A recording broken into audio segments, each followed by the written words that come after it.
और यहाँ पर देखिए ये हैंडसेट जो हमारे पास डेड कंडीशन में आया है, और अगले ने इसमें जो वर्क किया है वो इसका जो आईसी है पावर आईसी वो रिप्लेस किया हुआ है ऑलरेडी, सीपीयू भी रिवॉल्व किया ऑलरेडी, और एमएमसी भी रिवॉल्व की हुई है। लगभग इसमें बहुत सारा काम हो रखा है। और इनका कहना है कि ये जो सेट है ये वाटर लॉगिन है, तो हम भी इसको रिपेयर करने की कोशिश कर रहे हैं कि इसमें दिक्कत कहाँ से। फिलहाल हम इस सेट को चार्ज डालेंगे और एक बार हमारा जो स्टेप बाय स्टेप फार्मूला है, यानी VPS, बक, नेक्स्ट पोर्ट या चार्जिंग के आउटपुट, पावर की कुछ रिक्वायरमेंट, ये सारी सप्लाई हम एक बार जज करेंगे, उसके बाद में आगे बढ़ेंगे। तो मैं सेट को चार्ज डाल रहा हूँ, आप साइड स्क्रीन में देख रहे हैं, और बैटरी को मैंने जो है रिमूव किया हुआ है। आप चार्जर मीटर भी साइड में देख रहे हैं कॉर्नर में। मैंने जैसे ही चार्ज प्लग इन किया है और तो वो 0.06 एम्पियर कंजप्शन कर रहा है, ठीक है।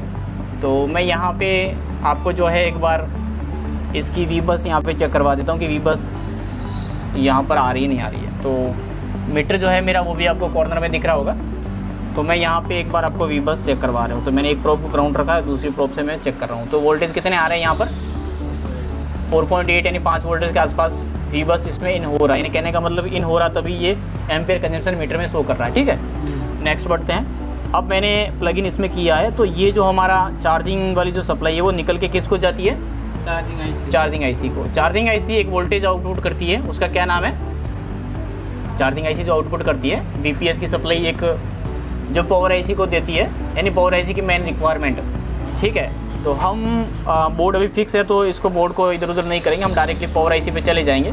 और पावर आईसी पे जो है इसका ये इनपुट जो कैप लगे हुए हैं कोयल के बीच में, यहाँ पर जो है आपकी सप्लाई इन होती है VPH वाली। तो मैं यहाँ पे एक बार VPH सप्लाई इन चेक कर लेता हूँ। तो यहाँ पे आप देखिए VPH वाली जो सप्लाई इन इस पर हो रही है, यानी यहाँ पे जो फॉर्मूला है यहाँ पर सारी बातें ये होती है कि इस पर VPH की जो सप्लाई इन होनी चाहिए। अब यहाँ पे ये देखिए दो कैप जो है इनमें सप्लाई नहीं आ रही है। यहाँ पे देखिए इन दो कैप पे सप्लाई इसलिए नहीं आ रही क्योंकि ये प्रॉपर ऊपर से क्या बोलते हैं गंदे हो रखे हैं। अब इसको थोड़ा दबा के रखेंगे तो शायद हमें वो सप्लाई देखने को मिल जाएगी।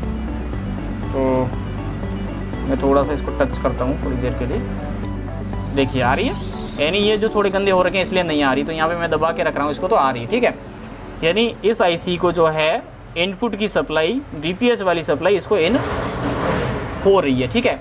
अब नेक्स्ट स्टेप हमारा क्या रहता है कि इस जो हमारा ऑन ऑफ स्विच है उसको प्रेस करेंगे और देखेंगे कि DC के अंदर ये कहाँ तक जो एम्पियर कंजप्शन करता है, जिससे हमें आइडिया हो जाएगा सेट ऑन है, शॉर्ट है या लीकेज है कुछ भी। तो इसको सेट को जो है अब हम DC से कनेक्ट करते हैं और DC से कनेक्ट करके हम देखते हैं कि क्या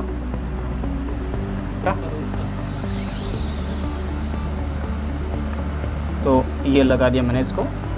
अभी मैंने DC से कनेक्ट किया है सेट को, और DC से कनेक्ट करने के बाद हम एक बार इसकी VPH चेक करते हैं कि VPS आ रही नहीं आ रही। तो VPS आ रही है, ये देखिए।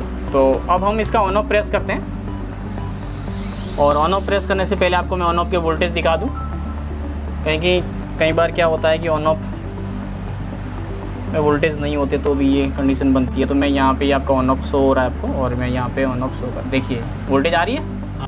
यानी इसका मतलब है आपका कि ऑन ऑफ पे वोल्टेज भी बन रही है, फिर भी सेट जो है आपका ऑन नहीं हो रहा है। तो सिमटी कहाँ गया, देखिए मैं सिमटी से इसको ऑन ऑफ को टच कर रहा हूँ और DC से कनेक्ट है। देखिए कोई भी हलचल नहीं, DC के अंदर कोई प्रकार की कोई हलचल नहीं हो रही है। ये देखिए हो रही क्या, नहीं है ना, आप देख सकते हैं। जबकि DC जो है अपना प्रॉपर कनेक्टेड है। अगर आपको देखना है कि DC प्रॉपर कनेक्टेड है या नहीं है, तो मैं आपको एक बार यहाँ पे ये है अपना VBAT, यानी मैं प्लस वाले को यहाँ पे देखो, प्लस वाले को जो है मैं यहाँ से इसको टच कर रहा हूँ। तो ये देखिए हुआ, देख रहे हैं, हाँ है ना। यानी अपनी सप्लाई इन हो रही है इसके अंदर जो सप्लाई है इन हो रही है। तो कहने का मतलब ये है कि हमारी पावर आईसी को भी अगले ने बोला है कि सर मैंने 2 पावर आईसी जो है वो रिप्लेस किया हुआ है, फिर भी ये सेट जो है ऑन नहीं हो रहा है। क्या नहीं हो रहा है, ऑन नहीं हो रहा है। चार्जिंग आईसी उन्होंने रिप्लेस की है, CPU रिवॉल्व किया है। तो यहाँ से हम सेट को चार्ज डाला हुआ है, और सेट को चार्ज डालने के बाद बक वोल्टेज चेक करने वाले हैं। तो यहाँ पर ओनली इस बक पे एक 0.3 या 0.4 की वोल्टेज देखने को मिल रही है। वो क्यों मिल रही है वो आगे वीडियो में आपको बताने वाला हूँ।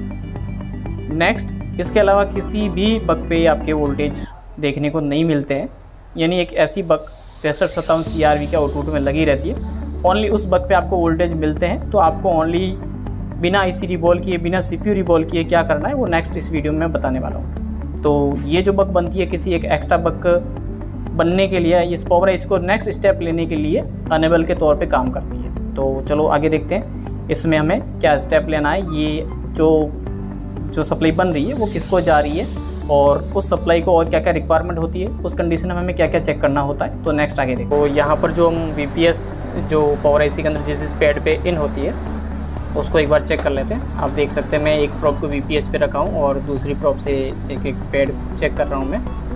तो यहाँ पर जो है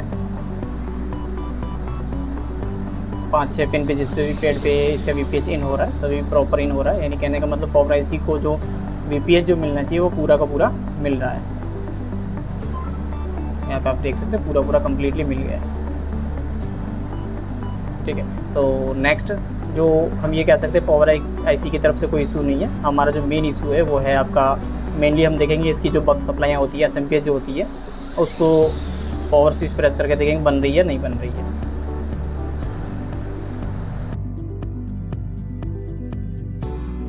तो यहाँ पे इस IC को मैंने वापस इंस्टॉल किया। ये मैंने CRV की जगह MRV डाला है। तो हो सकता है IC का भी कभी कभी इशू होता है, यानी जिस दुकानदार ने IC को इंस्टॉल किया है वो भी ख़राब हो सकती है। तो मैं ये IC डाल दे रहा हूँ। उसके बाद में मैं वापस पावर सप्लाई से कनेक्ट करके इसकी जो है बक चेक करने वाला हूँ, बक बन रही है नहीं बन रही है। तो नेक्स्ट आपको इसकी बक मैं चेक करवा रहा हूँ कि बक बन रही है। जाहिर सी बात है DC में नहीं शो हो रहा कुछ एम्पियर। तो यहाँ पर इस IC को देखिए मैंने उस VPS का इनपुट दिया है। तो इनपुट देखिए आपने, और इस IC का जो दूसरा ये SMPS नंबर 1 है ये इसका अनेबल है एक रजिस्टर के जरिए इस IC का। और ये IC फिर आपके इस कोयल से होते हुए आउटपुट करती है वापस पावर IC को, और CPU के ऊपर एक्स्ट्रा बक लगी हुई उसको एक्स्ट्रा बक के लिए जो सर्किट लगा हुआ या फिर कह सकते हैं LDO के लिए। तो यहाँ पर मैं आपको समझाना ये चाह रहा हूँ कि यहाँ पर ये जो IC है मैं MI6A से आपको सर्किट से समझा रहा हूँ क्योंकि वीवो का है नहीं। यहाँ पे सबसे पहले IC को हम नोट करेंगे और स्कीमेटिक में सर्च करेंगे तो आपके सामने एक एक्स्ट्रा बक करके आ गई है।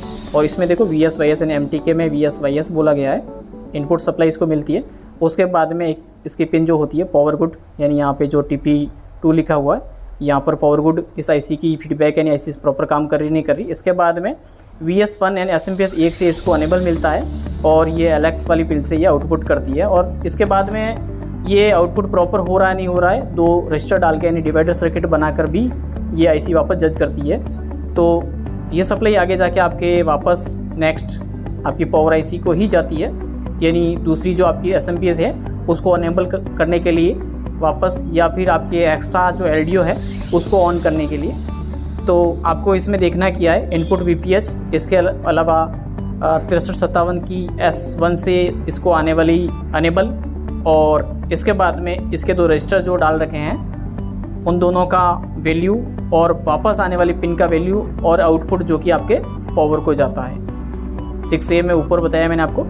और यहाँ पर जो है ये IC आप देख सकते हैं, आपको दिख रही है ये वाली IC जो मैं अभी उठा रहा हूँ क्योंकि डाउट इसी IC पे हुआ है डायरेक्टली, और इसका VPS वगैरह भी मैं देखा है यहाँ तक आ रहा है। तो यहाँ पर आप देख सकते हैं कि इस IC के इनपुट तक VPS आ रहा है, फिर भी ये IC ऑन क्यों नहीं हो रही, क्योंकि इसको अनेबल भी मिल रहा है और इसको VPS इस कैप तक आ रहा है, तो फिर ये क्यों नहीं ऑन हो रही है। तो यहाँ पर आप देख सकते हैं गौर से, इस IC को पूरा नीचे डस्ट लगा हुआ है, और जो इसकी VPH वाली जो पिन है जो आपने बिटमैप में अभी ध्यान से देखा या फिर आप वीडियो को बैक करके देख सकते हैं, इसकी इनपुट वाली जो पिन है जहाँ से मैं सिमटी से भी स्क्रैच करके आपको बता रहा हूँ, यहाँ पे ये इसकी इनपुट कैप है, और इस पिन पे इसका जो इनपुट होता है इसमें जो है ये पिन पानी लगने के कारण, वाटर लॉगिन होने के कारण जो है डिस्कनेक्ट हो गई है।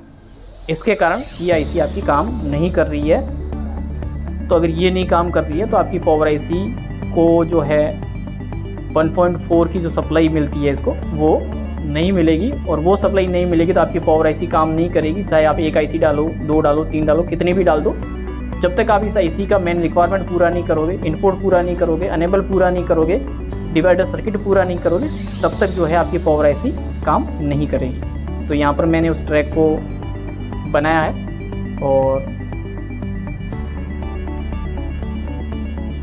उस ट्रैक को बनाने के बाद मैं उस आईसी को वापस इंस्टॉल कर रहा हूँ।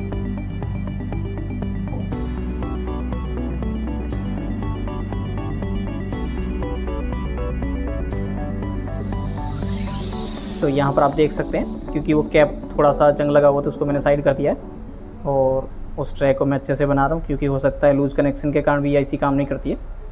तो ये ट्रैक मैंने सारे बना दिए और आईसी में वापस जो है इंस्टॉल कर रहा हूँ अभी। मेनली ये सेट फुली वाटर डैमेज था, इसीलिए इसमें ये दिक्कत आ रही थी। और ये वीवो के Y91 या 6357 CRV जिसमें भी लगी हुई, सब में ये फॉल्ट सबसे ज़्यादा देखा गया है, और बहुत से दुकानदारों के द्वारा या टेक्नीशियन के द्वारा ये सेट नहीं बन पाता है। उनको समझ में ही नहीं आता कि ये सेट का फॉल्ट बन कहाँ से रहा है।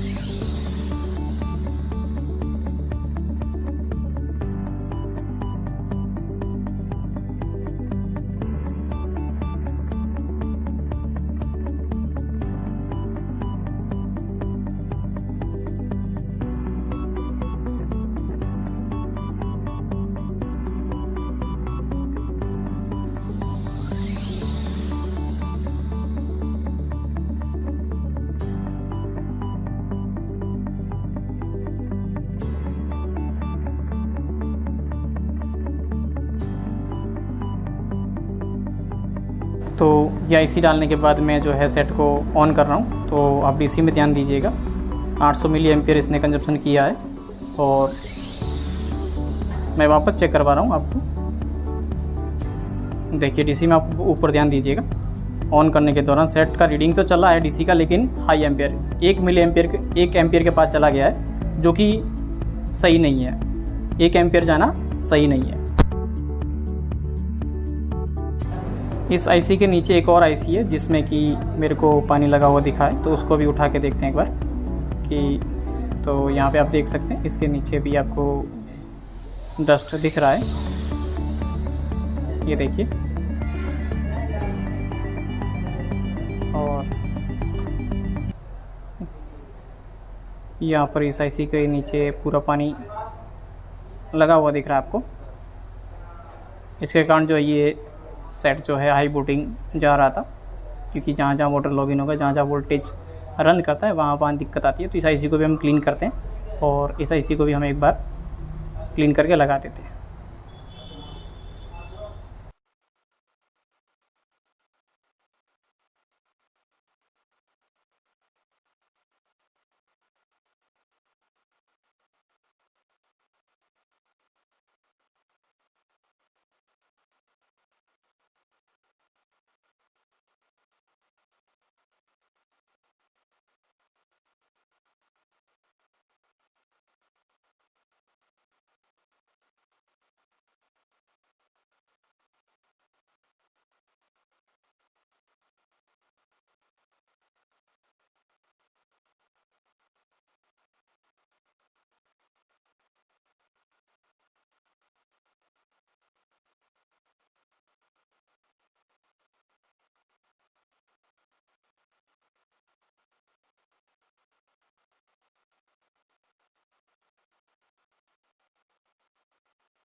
तो ये आईसी हमने इंस्टॉल कर दी। अब सेट को एक बार ऑन करते हैं। तो इसको मैं थर्मल कैमरे के थ्रू आपको टेस्ट कर रहा हूँ, क्योंकि मेरे को इस ऑन करने के दौरान भी ये हाई ही जा रहा था और मेरे को लग रहा था कहीं ना कहीं सेट में हीटिंग हो रही है। तो ऑन करने पर देखिए एमएमसी के ऊपर ये सेट जो हीट हो रहा है, आपको देखिए 65-67 के आसपास टेम्परेचर इसका अप हो रहा है और 80 के आसपास चला गया।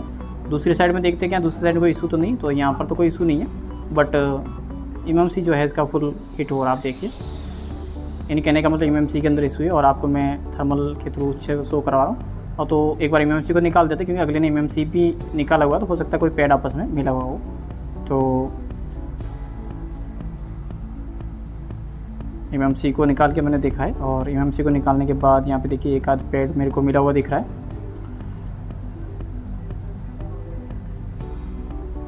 तो कहने का मतलब एमएमसी को हमने नीचे से सही किया है, इसके जो पैड कोई मिले हुए थे। और अभी वापस ऑन करके देखा, अभी देखो नॉर्मल है, डीसी में आपने देखा नॉर्मल है अभी।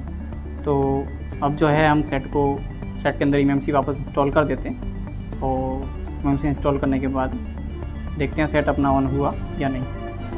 तो यहाँ पे एमएमसी डालने के बाद मैं यूएसबी प्लग इन किया है, तो सेट ऑन का इंडिकेशन दिया है, चार्जिंग भी शो करने लग गया है और पोर्ट भी डिवाइस मैंने शो किया है। तो ग्राफिक नहीं आ रहा है इसका फ़िलहाल। तो मैं एक बार इस आईसी को भी देख लेता हूँ, हो सकता है आईसी के नीचे भी पानी पहुँचा हो। तो कोयल को साइड कर देते हैं और आईसी को निकाल देते हैं। यहाँ पर आईसी निकालने के बाद देखिए नीचे तो पानी ऐसा नहीं लग रहा, लेकिन आईसी को पलट के देखते हैं। जब आईसी को पलटा तो देखिए आईसी के नीचे भी पानी गया हुआ है। यहाँ पे देखिए आईसी के नीचे भी पानी गया हुआ है, यानी पता नहीं पानी कहाँ कहाँ घुमा इस सेट में, पता नहीं पानी के अंदर ये कितने दिन पड़ा रहा है। और यहाँ पे इस आईसी को भी क्लीन करते हैं और क्लीन करके वापस डालते हैं। यहाँ पे मैंने आईसी को क्लीन किया और उसी जगह से आईसी को वापस सेम लोकेशन सेम जगह इसको इंस्टॉल कर देते हैं। और आईसी को इंस्टॉल करने के बाद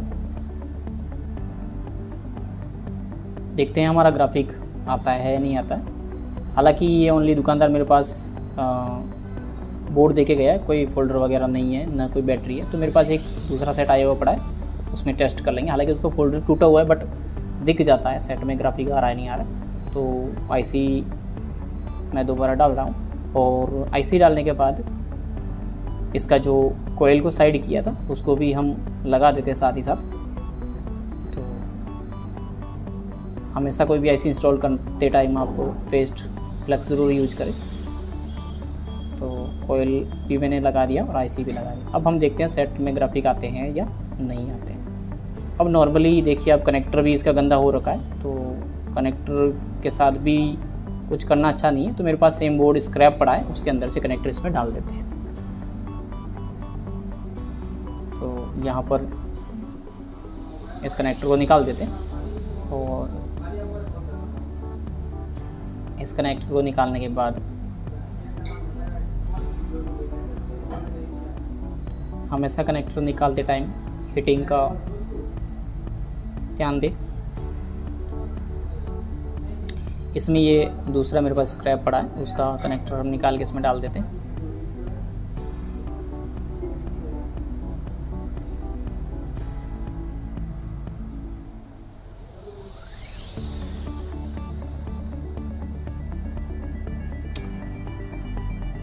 इस सेट के साथ बहुत हमने मेहनत किया है लाइव क्लास में, हमारी ऑफलाइन जो क्लास चल रही है, और ये आज की डेट का ही सेट है। तो इस वीडियो में भी मेरे को बहुत मेहनत लगा है, बहुत टाइम लगा है एडिट करने में। तो आप लोगों से रिक्वेस्ट है इस वीडियो को पूरा देखने की कोशिश करें और हो सके तो अपने फ्रेंड ग्रुप के साथ शेयर करें।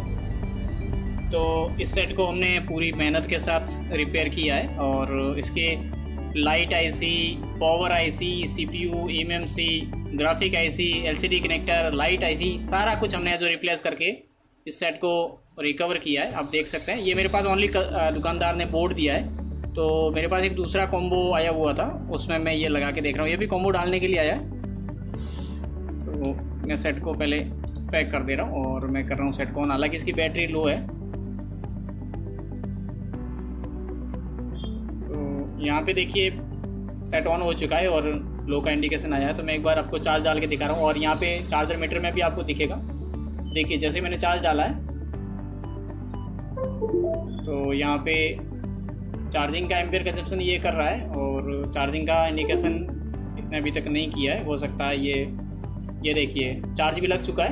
यहाँ पे आपको लाइट दिख रही होगी, यहाँ पे देखिए ये लाइनें आ रही है ना। यानी हमने इस सेट को जो प्रॉपर वे से रिकवर कर लिया। फुली वाटर डैमेज था, बेडली प्ले था किसी दुकानदार के द्वारा, और पूरा तोड़ भी दिया था दुकानदार ने। आप देख सकते हैं बोर्ड यहाँ से, यानी ये नहीं होने की कंडीशन में था, लेकिन इस सेट को हमने रिकवर किया है और सक्सेसफुली रिकवर करके इस सेट को आपको बताया है। देख सकते हैं आप, यही वही बोर्ड है आप यहाँ पे देख रहे हैं,